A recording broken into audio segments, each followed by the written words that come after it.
Hey everyone, it's Desiree, and here is our next video for the crunch of Christmas or the holidays.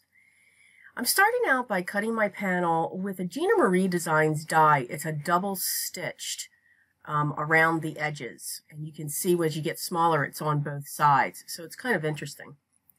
So once I have that cut, I pulled out my Favorite Things Joy sentiment die, and you can see I'm punching out all over, and you can see I've got my two little tubs there, my two little dishes. We are saving all of those little tiny parts. Yeah, I felt the need to drive myself crazy. So you can see I just die cut throughout that panel. Now, no, there will be no foam tape with this. I thought about it, then thought against it. So we're using the Tombow Mono tape runner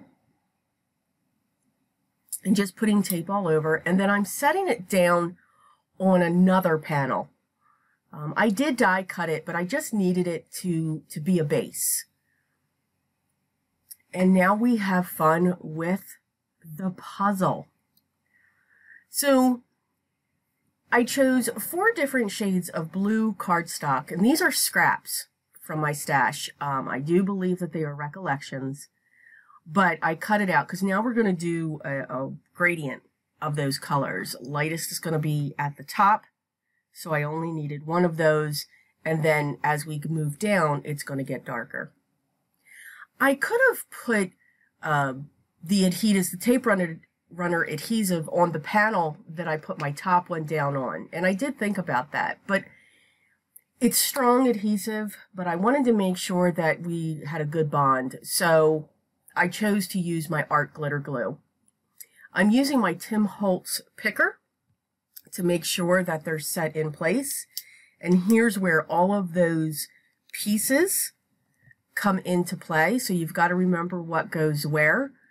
Also save the ones with the double stitch because I made sure that those went up along the top if the stitches were up on top. So I had to dig through these little tiny...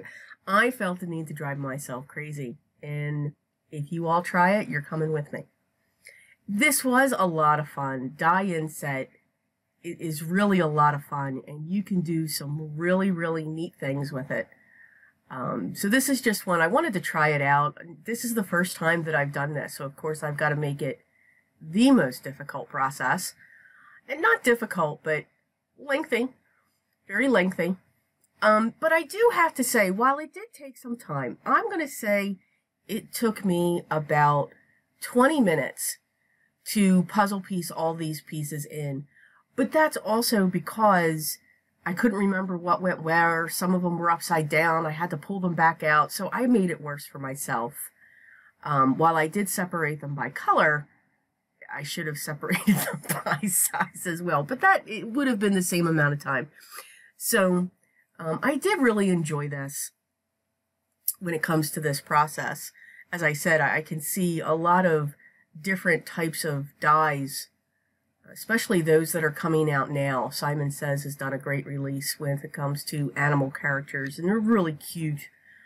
But you can just simply do this, you know, with a sentiment die.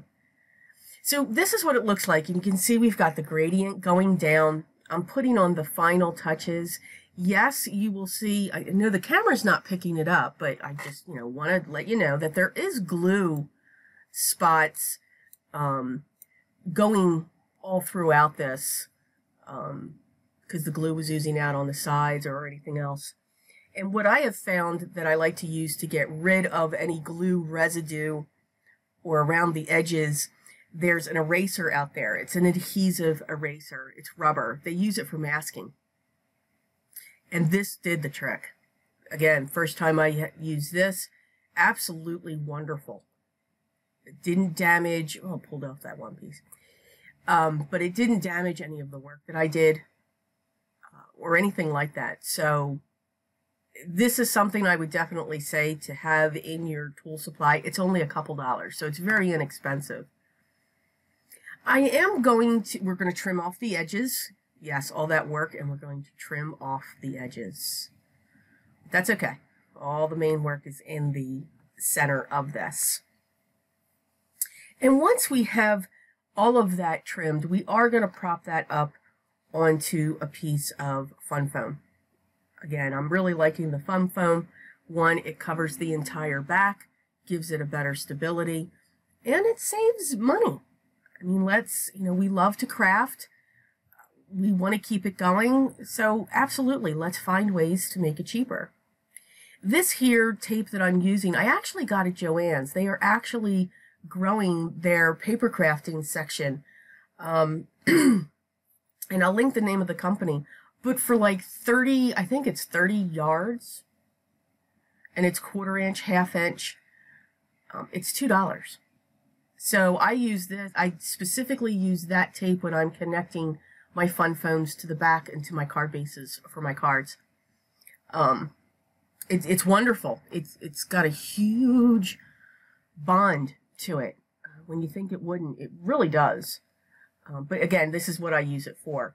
I grabbed my Spectrum Noir pen, and I'm going over each of the cutouts in the colors.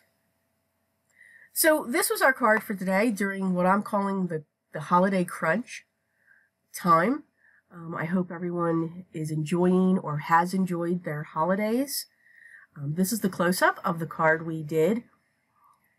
If you like this video, please hit the thumbs up. If you haven't subscribed, please do so. Stay up to date. We will be definitely going into the new year. I can't tell you how much I appreciate everybody. Everything that I used will be listed down in the description. If you have any questions or comments, please leave them below. I love answering and seeing them all. And always remember, be creative.